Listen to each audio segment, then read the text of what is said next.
tonight on that? Everybody get a copy of that?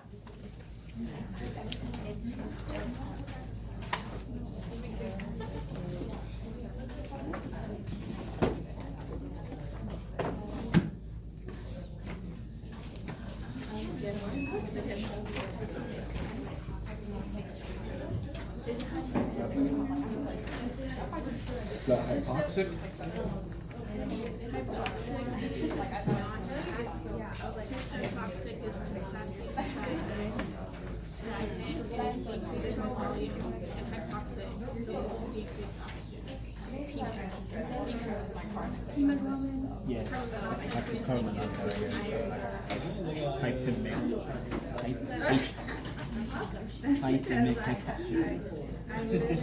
See.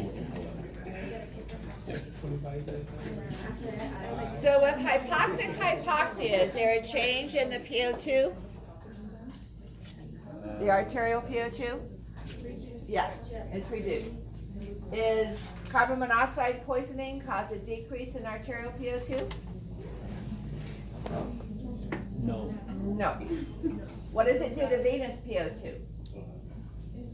It actually increases it, exactly right, because the cells aren't using it. So carbon monoxide affects hemoglobin transport, right? So if we're affecting hemoglobin transport, which of those fits the classification up there? Not enough hemoglobin, or the hemoglobin not being able to bind oxygen? Hypemic. Okay? So pat yourself on the back if you got that one. It's on the slides, but I don't know if you're looking at those slides. Okay, which of the following, should be two, that one. Which of the following is the label or the Y axis of our graph? You have to know what the Y axis is, right? So is the Y axis vertical or horizontal? And what's the legend for the Y axis? Percent is C or D, I mean D. Yes.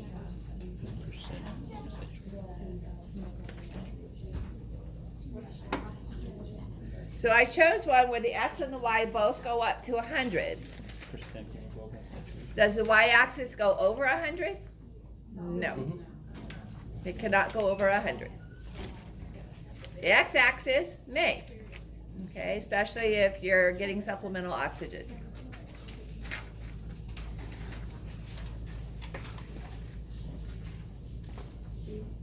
This is actually from a fill-in question on the lecture exam. So what factors would shift the oxygen dissociation curve to the right for our steep gradient?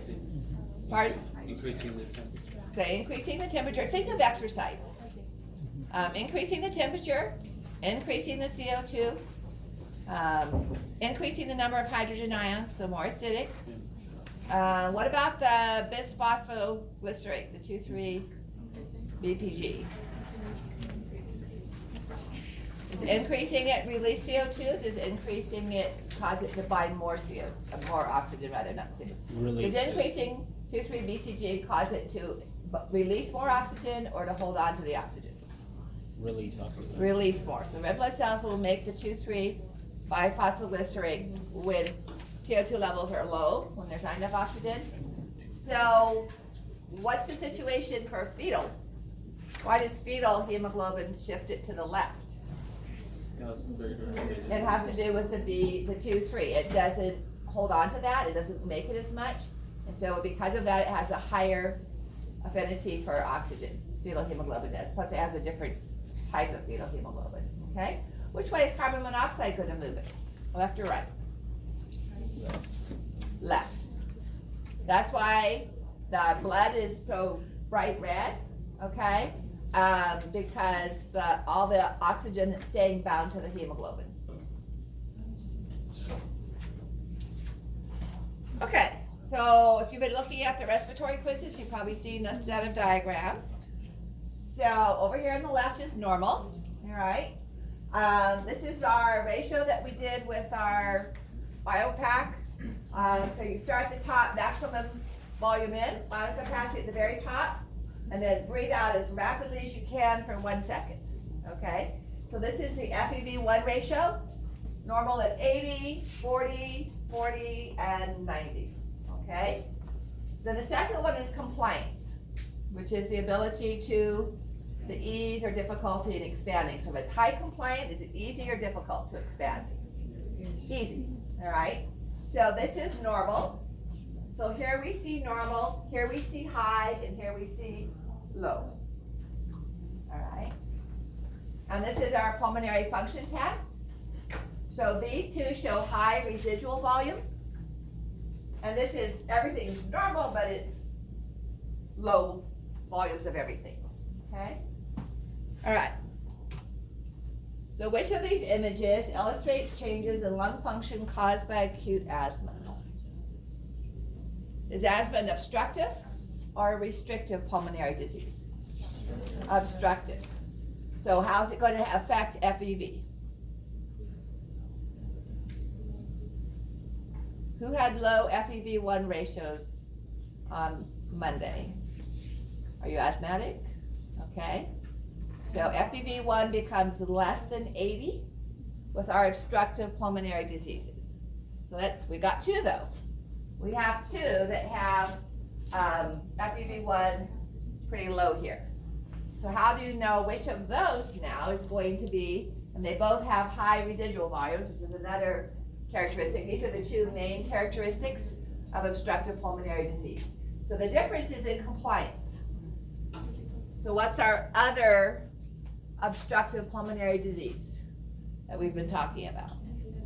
Emphysema. Which one's going to have the higher compliance? Emphysema, with the loss of alveolar walls. Okay? So it's a matter of kind of comparing those components. So what are we looking at on the far right?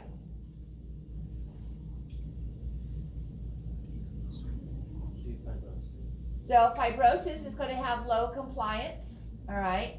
Our overall volumes are small, so this is actually illustrating respiratory distress syndrome in an infant with lack of surfactant. The alveoli are sticking together, so they're going to have difficulty expanding. Pulmonary fibrosis, I would also show low compliance. It's just our volumes are infant volumes here rather than adult.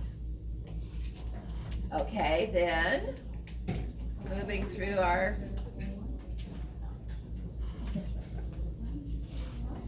so question 4, the ventral respiratory group. Remember the neuron or neuron types that are present in the ventral respiratory group.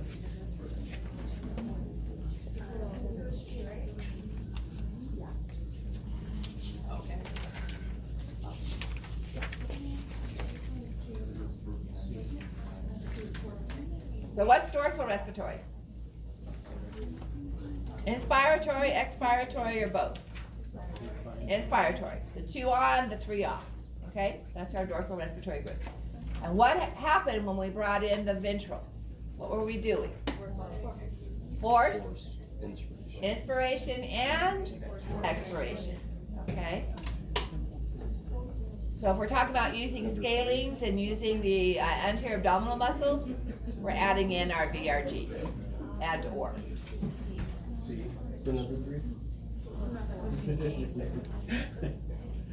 Yes, I agree. So 3 because the curve was noted, it's decreased compliance because it wasn't the scales of 2. So it's I thought the first one was almost. yeah.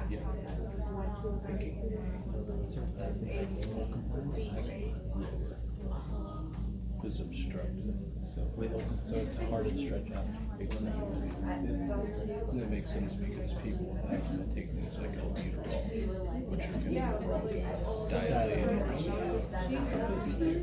Now, emphysema almost like the opposite issue. It's like So if we're looking at normal inspiration and forced expiration, we're using the DRG for here and the VRG for here. If we're looking at forced inspiration and passive expiration, we're using the VRG for here and the DRG for here. This one is using VRG for both, okay? So if it's emphysema, you can straight up like kill them too much oxygen. Because you'll stop their internal drive to breathe. Because they survive with a lesser amount of oxygen. So if they're unconscious, you give them too much oxygen. Now the numbers on the bottom are normal, and then 1, 2, 3. It's hard to see that black against the darker screen. Okay?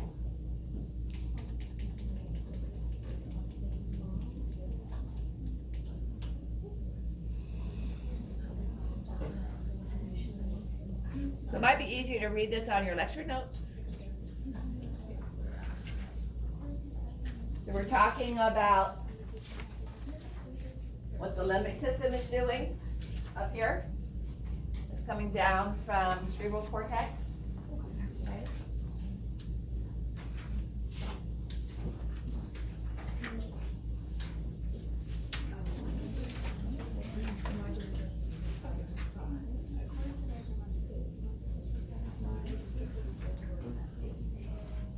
Try to make that picture larger, but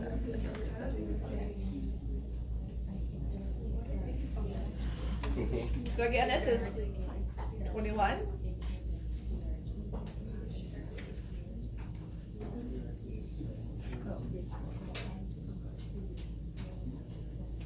Okay, so we are one in-class quiz behind the Tuesday, Thursday group. So, question 5, skip 1. And we'll do today's and we'll catch up. Okay, so we're doing 2. So the next one's gonna be 22. Does that make sense? So, we are one, yeah, so we're used to Sage Scantron, okay? Just skip a line. So on number 7, and I'll try to change it on the screen so that you guys don't get too totally confused. Anybody need more time on this one? Yes. Okay.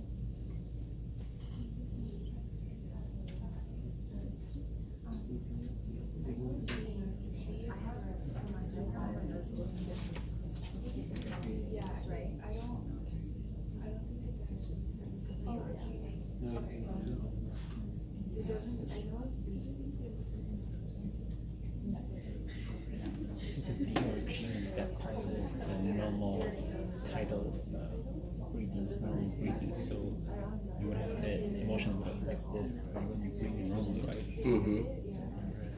So you would inhibit this. You would inhibit normal breathing. I would think so. So then if that's the case, then it's okay, so it's just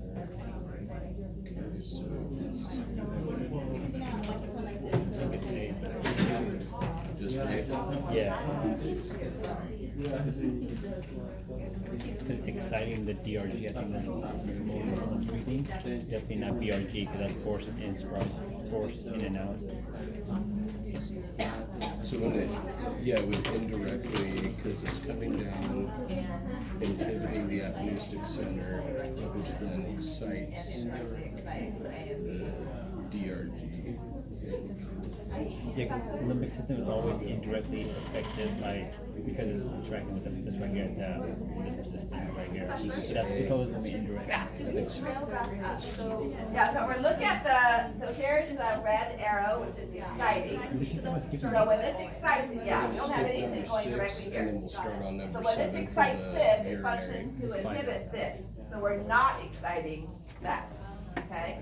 If we inhibit this, then we don't inhibit this, and it excites that. Kind of have to double hip hop there. Okay? More time? I don't know if I have a 6th one on here or not. Let me double check. We're doing it, but then also exciting.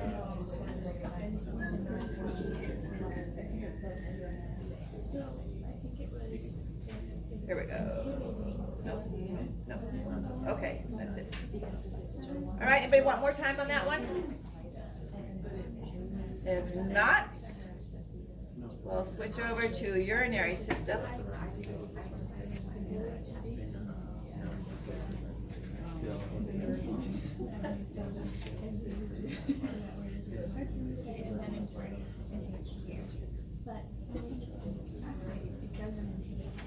All right, get 3 whole days on the urinary system. Well, okay, 2 days and however much time we spend Thanksgiving Eve. So we're looking at the kidney. And this is the inferior vena cava. All right, so it lies slightly anterior to the aorta. And the renal veins lie anterior to the aorta and the renal arteries. Actually, this would probably be a good time. We have several, like 6 or 7 of these large kidneys. So if you want to grab a model, they're over on the right side, kind of in the middle bin. We'll be looking at the structure of the kidney components and the blood supply. And then we'll finish up by looking at nephrons, okay?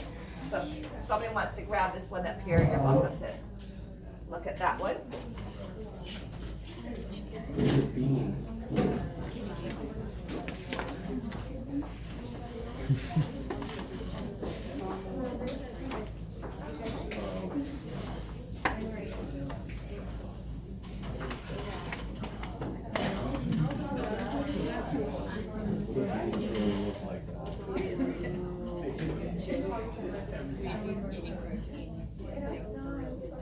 Oh, for real.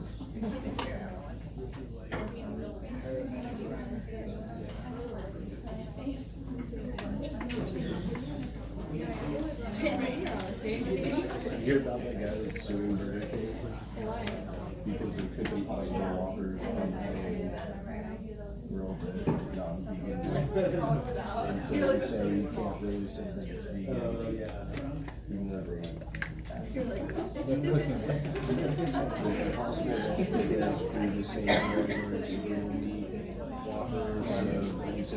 Alright, so if you recall, Oh, really?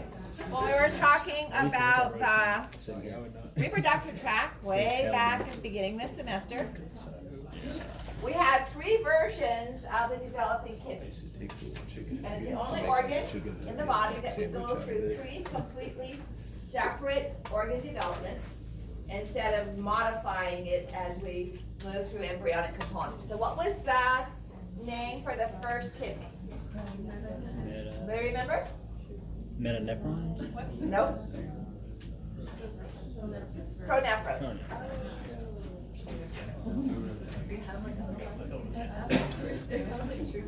So in this kidney, we see the kind of glomerular structure, what we call the mesonephric tubule, when we're talking about the mesonephros kidney. And yet, this does not demonstrate an intimate association with the blood vessels. So the blood vessels that come in contact, or not come in contact, but are associated with the pronephros, it looks like our other developing kidneys, but the blood vessel do not form, there's no filtration that occurs there, right? So this functions primarily for induction. It kind of triggers the expression of genes in the surrounding tissue as they go on to form the mesonephros. But this has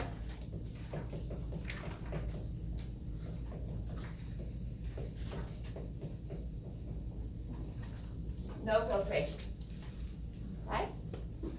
And then as that regresses, we now see the second kidney developing, and that is the middle, or mesonephros. And it looks very similar. We have these mesonephric tubules, which are going to form the efferent ductals in the male reproductive system. And our blood supply does form this intimate association of capillaries within this structure. So this is an early Bowman's or glomerular capsule, the first part of the nephron that we'll be discussing later this evening. So filtration occurs.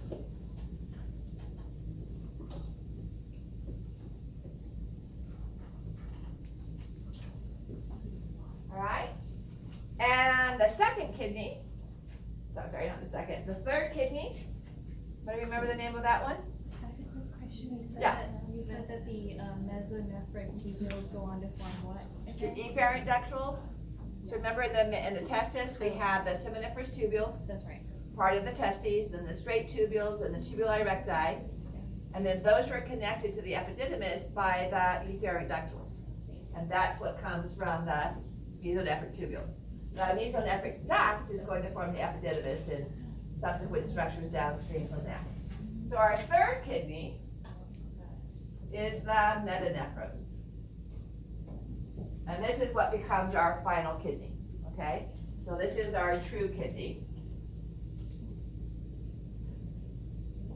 These other structures will disappear. The mesonephros disappears almost completely in the female, although sometimes you can see remnants of those mesonephric tubules left over in the mesometrium or the mesosalpinx.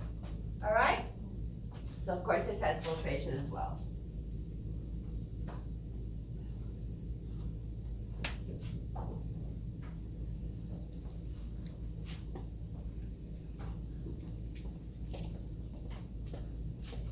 Okay, so if you look at the models that you have, you'll notice that we have, I'm just going to draw a small kidney here, not the large one I'm going to cover the board with up in a moment. So we have the ureter, and I'm drawing it in the opposite direction of urine flow. We have the ureter. Within the kidney, it expands. And then we have collecting structures that come off of that. Okay? Each of these collecting structures has 2 or 3 components.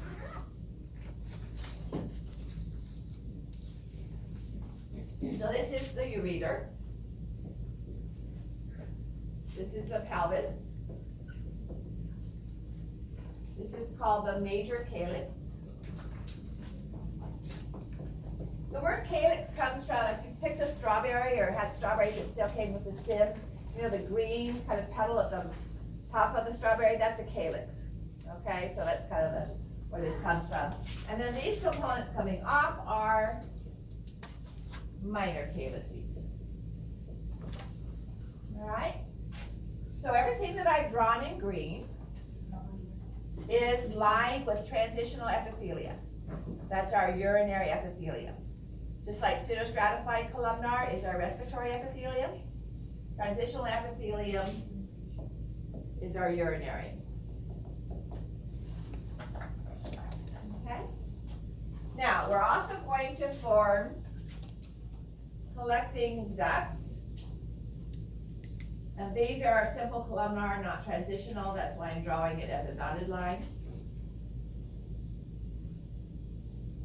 We're going to look at this in more detail. I'm just going to give you a background to the video we're going to see.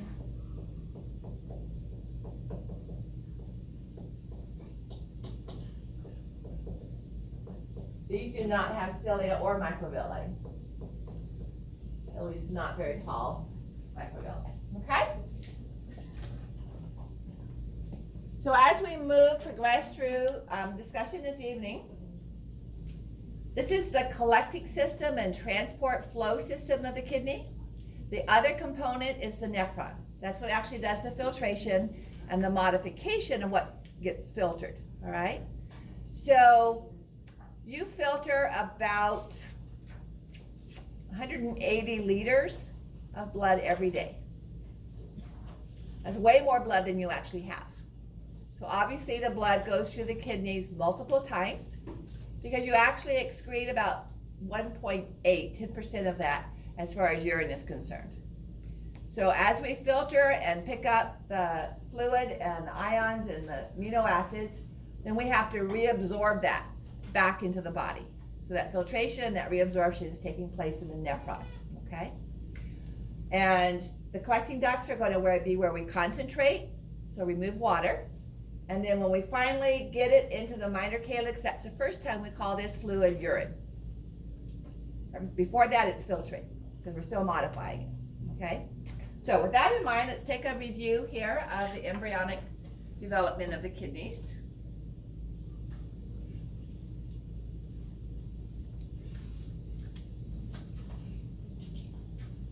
So this is the combined urinary and digestive waste material. The pronephros is at the very top there and has already started to regress.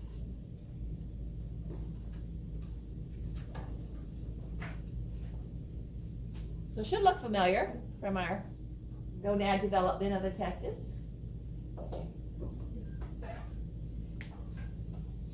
And then down here, we start to see the metanephros forming, okay? This is going to become the bladder and the anal canal and later on.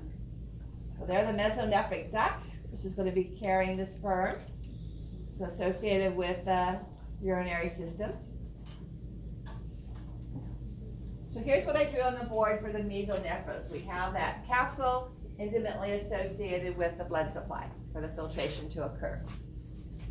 But all that disappears as we form the metanephros way down here, okay? So as the testis or the ovaries are descending, our true kidney ends up ascending. Because it starts down in the star region. So see everything here in the light color? That's what I drew in green, okay?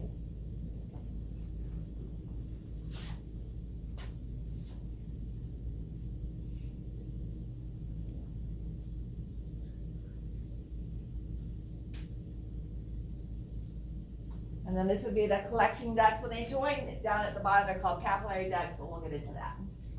So the nephron comes from mesonephric mesenchyme. So here's our minor calyx. So these cells out here that are going to form the nephron come from mesonephric, not the mesonephric duct, but mesonephric mesenchyme. Which comes from the mesoderm.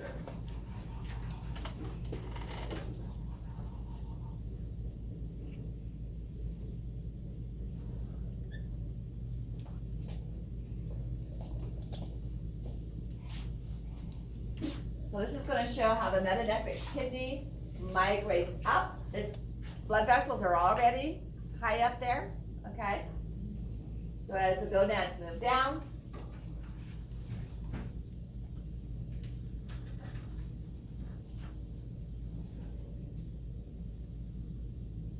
kidneys move up. Okay. All right.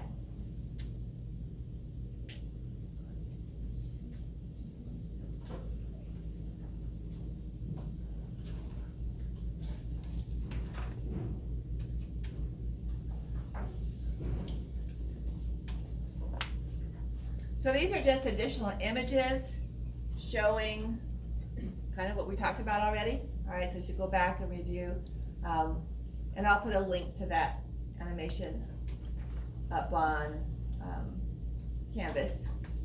So here's what I drew on the board, kind of parts of it, the first segment over there. All right, so pronephros disappearing, mesonephros, and then finally down here the true metanephric kidney, and everything else degenerates if you're female, and the rest turns to the male's reproductive component. Oh, no, let me go back to that previous video because what we didn't see.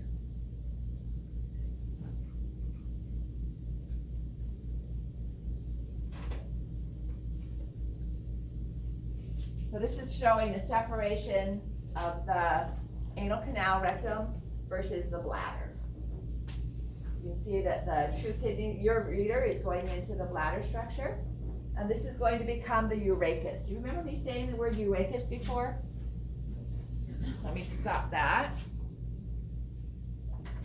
And I'll show you a model. I know I told it to you. Don't remember the word. It didn't have anything to do with what we were talking about at that point. We were talking about the umbilical artery. And after cutting the umbilical cord, what structure do they form as collapsed vessels that are no longer being used for vascularization? Remember, they form the medial umbilical ligaments. The bladder used to empty out through the umbilical cord, but as it pitches off, this is the urachus. And this is the median, right, in the midline, whereas the medial, we're next to the midline, okay? So this ligament right here is the median umbilical ligament that used to be that urachus, the bladder, the top of the bladder, that would have emptied out through the umbilical cord.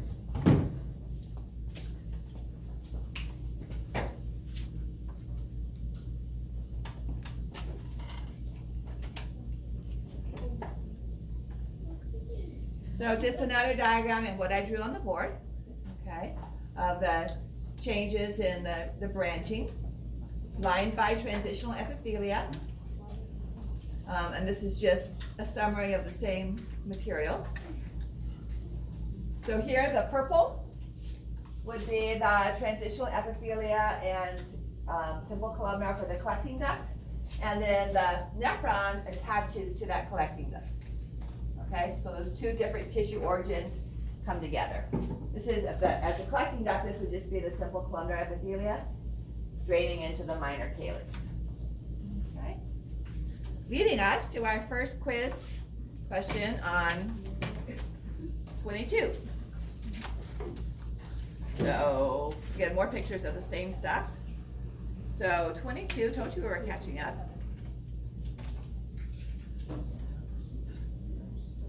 So which of the following forms of the developing kidney is the first to filter the blood? And if you don't know, it's on the board.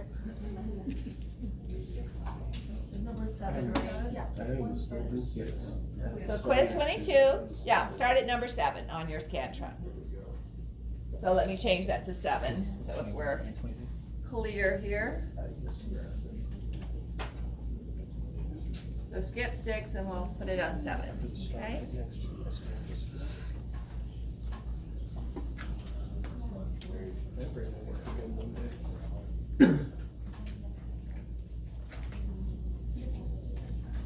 So anybody put metanephros? You're so smart, you deserve pumpkin pie next week, okay? So on the first page of the lecture notes is a list and a little bit more detailed than this of functions of the kidney. And probably the first thing you think of is excretion of waste, okay? Now in contrast to fecal waste from the digestive tract, urine is supposed to be sterile, okay? So it's coming from the blood, which is sterile. And in the formation of it, it's sterile. The only reason it might not be is picking up bacteria on the way out the urethra or on the surface of the tip of the penis or the labia minora around the perineal area, all right? But as a fluid, as it's formed and as it travels through the ureter and in the bladder, it's supposed to be sterile because its origin is sterile. We obviously have a normal bacterial flora in the large intestine, so we don't expect that's why we have all the lymphatic follicles in the Peyer's patches of the ileum, okay? So what do we mean by nitrogenous waste? Which of our major food groups produces nitrogenous waste? And that would be? Protein. Protein, okay? So carbohydrates have no nitrogen atom. Fats don't have nitrogen. Proteins, as amino acids, have nitrogen as a component. And that can be excreted as ammonia, all right? As uric acid, which is a solid form. And we don't usually, certain desert animals trying to conserve water will make the release uric acid, and creatinine. So those are the 4 major common ones. That's why the baby's diaper smells of ammonia when it's exposed to air, okay? Because it forms that component with the oxygen. Otherwise, we have it as an ammonium ion when it's in our plasma. All right. Regulation of ionic composition of tissues. Most common is sodium, and then we have potassium, which do an exchange. All right. So many diuretics will be potassium-sparing diuretics because that becomes important, obviously, in the function of the heart. But in addition to sodium and potassium, we have hydrogen. And so to balance hydrogen, we have bicarbonate. To buffer the hydrogen, we'll talk about phosphate. Okay? So sodium, potassium, hydrogen, phosphate. And in addition to that, I'm leaving out a very important one, which although it's not particularly regulated, well, it is a little bit, but the hormone for its regulation is its final stage of synthesis occurs in the kidney. That's why the kidney is considered to be an endocrine organ. Anybody know what ion I'm talking about? First of all, what's the hormone? It starts in your skin with converting cholesterol to cholecalciferol, the energy of UV light, and then the kidney converts that to calcitriol. So what ion am I talking about? Well, that's the calcitriol, it's vitamin D, but what ion? Calcium. Okay? So calcium ion regulation is also important by the kidneys. All right. pH we'll talk about on, I'll try to talk a little bit about it on Monday, all right, because I don't want to have a heavy lecture Wednesday night. Some of you have pumpkin pie to make or eat or something. Driving to the Bay Area or something, all right? So we'll try to talk a little bit about that, but regulation of blood volume and blood pressure. Why does the kidney have that as a function? We don't always think of the heart, increasing cardiac output or changing the constriction or dilation of systemic arterioles. Why is it important that we list that? Why is the kidney a factor? What's our purpose? How do we make the fluid in the nephron? What's that fluid in the nephron called? Filtrate. How do we make it? Through filtration. And what's our definition of filtration from Bio 430? Diffusion was moving from high concentration to low concentration of particles. Active transport was low concentration to high concentration using energy. Osmosis was high concentration to low concentration of the solvent rather than the particle. So what's a simple definition of filtration? Separation, that's a key word, separation of particles by size, okay? Now on Monday when we talk about this process, as we look at how urine is formed, charge becomes part of it when we look at the basement membrane component of our filtration membrane, but the primary is pressure. So if you use filter paper and you pour in a mixture of solutions, it's gravitational force. It's pushing that fluid mixture through the paper. Well, if you sit on your head, you can still make urine, all right? So the source of our pressure is the heart's contraction, blood pressure. But we have localized means of controlling it because of blood volume, blood pressure, and we talked about this with our blood pressure briefly. If blood pressure is too low, then our filtration rate is low. If blood pressure is too high, we can damage that filtration membrane by destroying the cells that form it. So the kidney has an intimate reason to be interested, to use an anthropomorphic term, and it can regulate it locally, right at the site of filtration, or it can regulate it systemically by influencing the production of aldosterone and antidiuretic hormone, okay? Regulation of blood glucose. That's a bit of a stretch because we don't have any hormones. So essentially the regulation comes in whether it's reabsorbed or not. And that's a concentration. So if you have a too high a level of blood glucose, you don't have enough transporters to bring it back into the blood and you end up spilling it in the urine. In fact, you can take drugs now that increase the amount of glucose that's in the urine as a way of getting rid of it, okay? So it's not really a regulation as it's more of a means of getting rid of it. And it's not supposed to be an important way. And then finally, erythropoiesis. Remember EPO? Cells within the kidney, and response to low PO2 of the blood flowing through the kidney will synthesize the hormone erythropoietin.